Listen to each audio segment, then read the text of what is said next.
This video is a follow-up to a short one we uploaded recently about truth and fascists. And we are delivering on that promise of keeping in with the spirit of the Year of the Rat. And with the recent results of various American Democratic primaries, it sure as hell seems like there is a lot of unsavory rats, Pete the Cheat just being one of them, crawling about, doesn't it? So here, we're gonna be talking about rats. One very important rat in specific, Pariston Hill. This is your boy Eminem coming at you hot from Sean and Ronin. Strap yourselves in, because this one is going to be spicy. Fascists suck, don't they?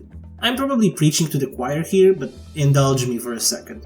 I know that probably everyone watching is already on the same page with me, but there are some things I need to share. And to those who aren't, the doors are to the far right. If you hurry, you might still catch the guys carrying tiki torches. Hope the doors don't hit ya while the good Lord splits ya.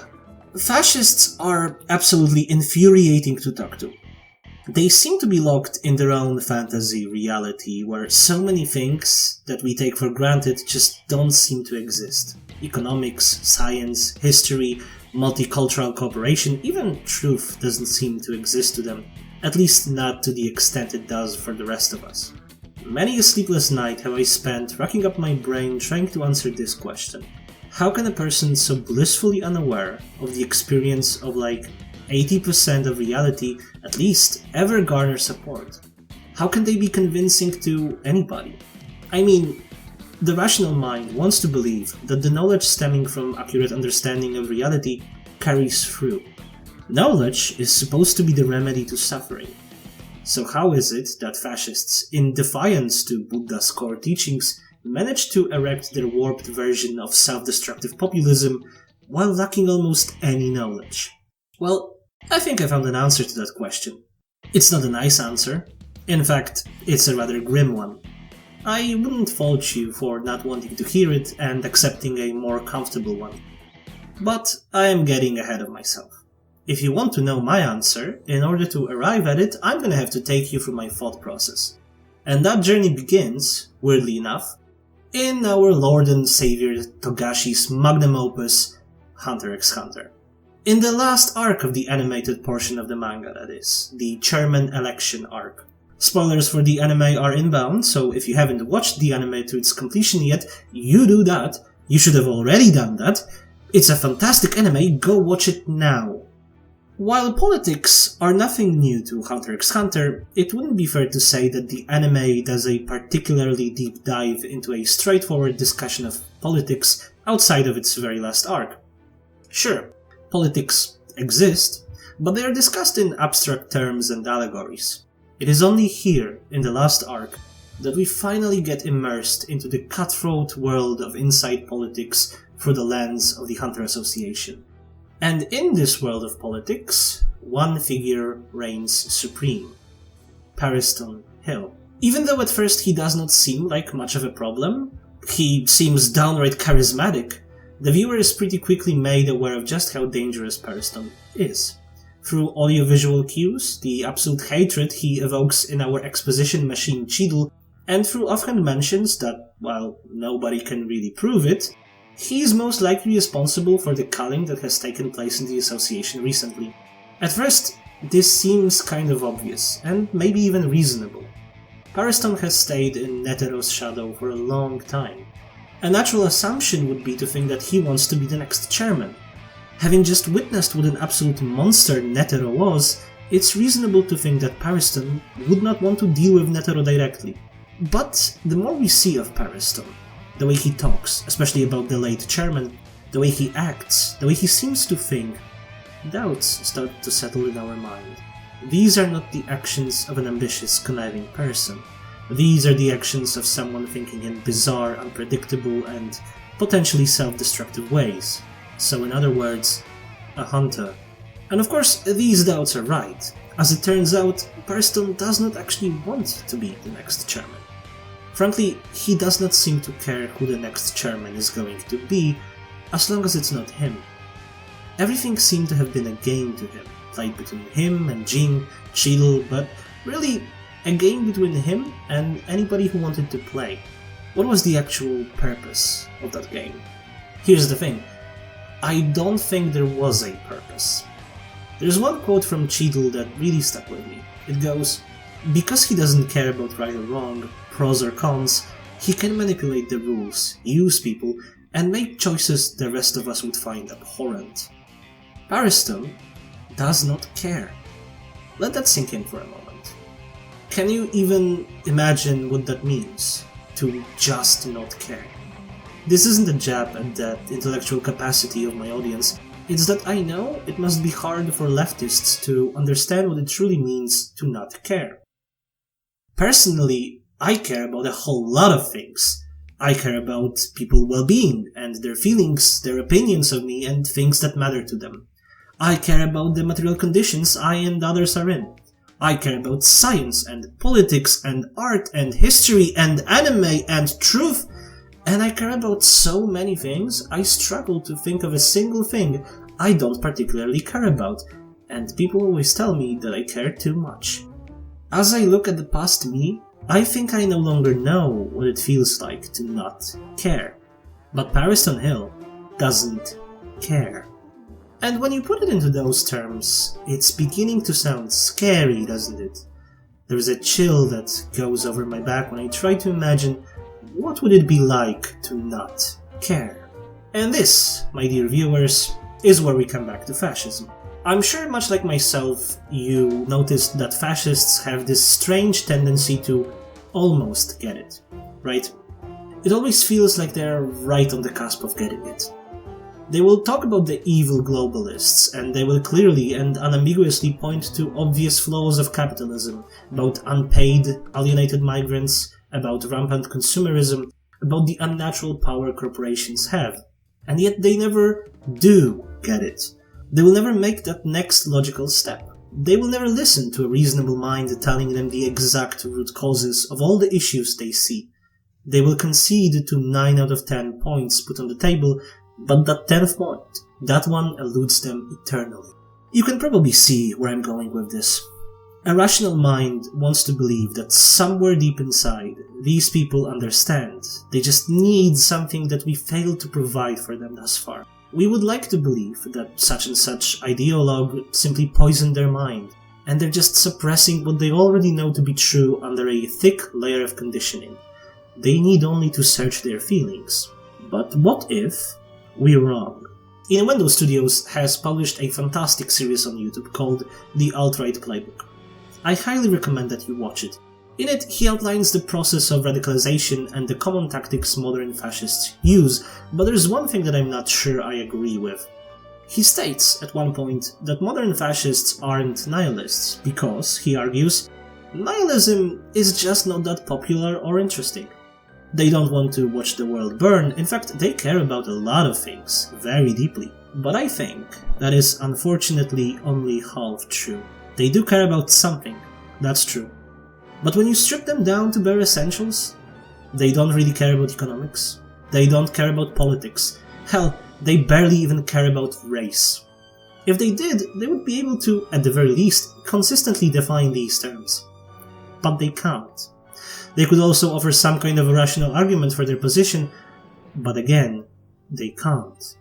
And it's not that they think they can, and we're just not having it. Oftentimes they will flat out agree on terms, definition, and even with conclusions. They will piggyback off of our own arguments. See, there is one thing Pariston Hill cares about. If he didn't care about that one thing, he wouldn't have been playing the fiendish game he's playing. And it's the game itself. His entire identity is wrapped up in that thing. Pariston Hill does not exist outside of playing the game. Playing the game is Pariston Hill. His power lies precisely in his absolutely singular focus. He does not care about right or wrong, pros or cons, he only cares about the game. And because he doesn't care about anything else, he is free to pretend to care.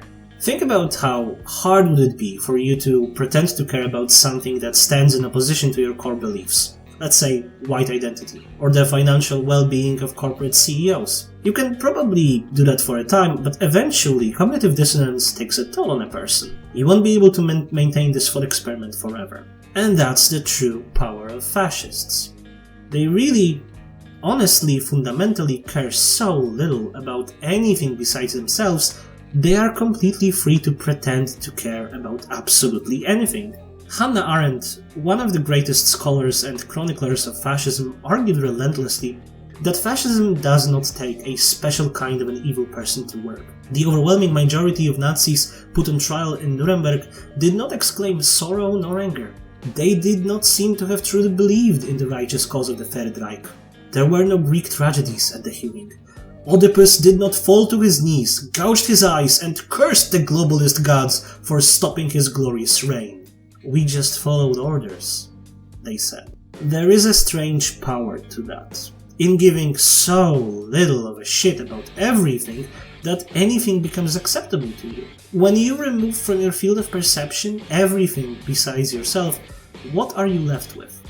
Naive, suicidal self-interest. Having shed any and all vestiges of humanity, you are free to attack in any direction. Any ideology is good as long as it favors your self-interest. You will suffer no cognitive dissonance. Having closed your heart to reality, you will never be hurt. You'll be able to do anything, say anything, think anything, to save your own skin. Of course, we know there is no truth to this power. This is not the blinding light of Meruem illuminating the farthest reaches of Plato's cave. It's a false power. More than that, it's a power of a cowardly dog. And not due to lack of convictions on their part, that they have in spades, but simply due to the material reality of the world. The truth is,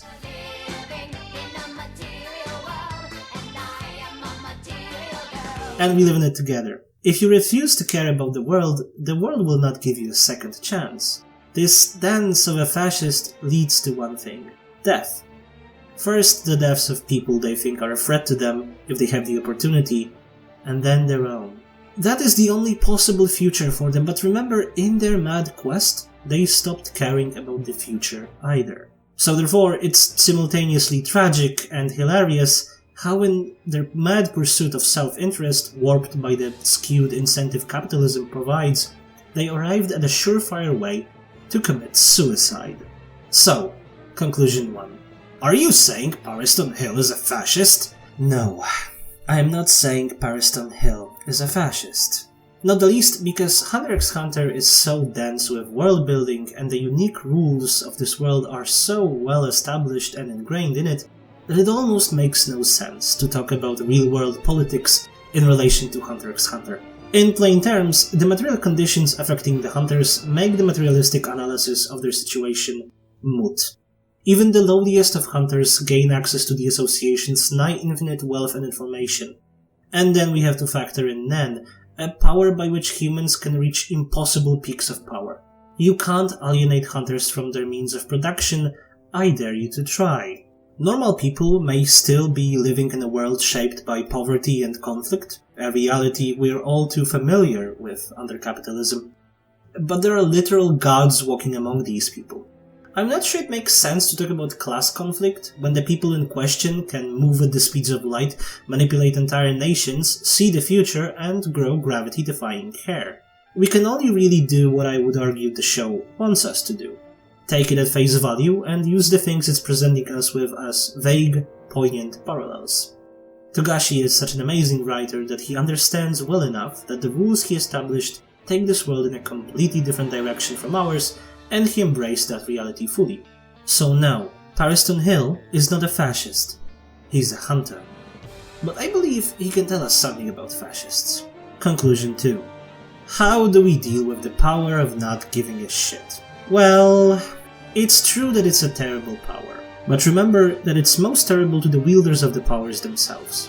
Fascists are, ultimately, self-destructive. Of course, that's not such a great silver lining when you consider the blast wave. So really, maybe possadism isn't the worst answer? I joke. Not really, but also really. But when push comes to shove and the madman plunges into a nuclear wasteland, the only recourse we'll have left will be to pray that the aliens developed a luxury gay space communism. There is one other way though. I do sincerely believe that this dark power is actually rooted in the same place a lot of our other problems are. Say it with me now. Neoliberal capitalism. I think that this harsh reality alienates us so much that it indeed seems like a good idea to just stop caring about most of it and only care about yourself. because that's really the crux of the issue. Here, I attempted to dive into the mind of a fascist and divine what sits inside, but ultimately, fascism isn't some kind of a soul disease. As Hannah Arendt points out, it's a socioeconomic disease. Fascists emerge and persist because that's the way capitalism protects itself from the inevitable proletariat revolt. They can't see it, of course, but their weird, singular obsession with race and population demographic betrays that they're a proxy for the capitalist drive to self-perpetuate. They, individually, may not care about anything but themselves, but collectively, they exist to keep this falling house of cards going.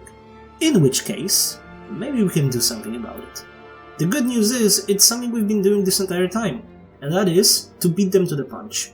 Do our thing, and accomplish the shining goal of world revolution before they blow it up. The bad news is, we've only made small victories so far, most of them have been overturned, and there is still a lot of work to do, so no pressure. In the meantime, however, there's one other thing you can try to do. Make them care. Of course, I'm not saying you should be nice to fascists, actually the exact opposite. Keep exposing their real goals and pointing out inconsistencies.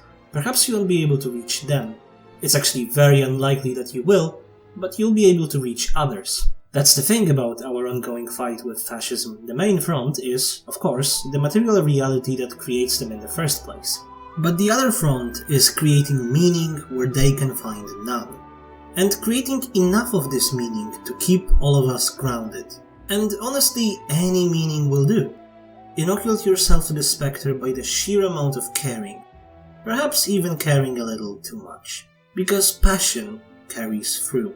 And most people aren't that far gone. Genuine fascists are a small, even if disproportionately influential minority of people. Share your passion with those around you, because the best prevention against fascism is giving a shit about something. The good thing is, this infectious nihilism doesn't spread easily. It requires very specific conditions to take root. Which is to say, complete alienation from anything and everything outside of a very narrowly defined range of self-interest capitalism would allow you to have. You can stop it from forming if you act early enough. It requires going against the current of the capitalist reality, but we're doing that every day anyway. I will leave you with the words of wisdom of Jim Freaks, one who arguably already forsook a lot in his singular obsession.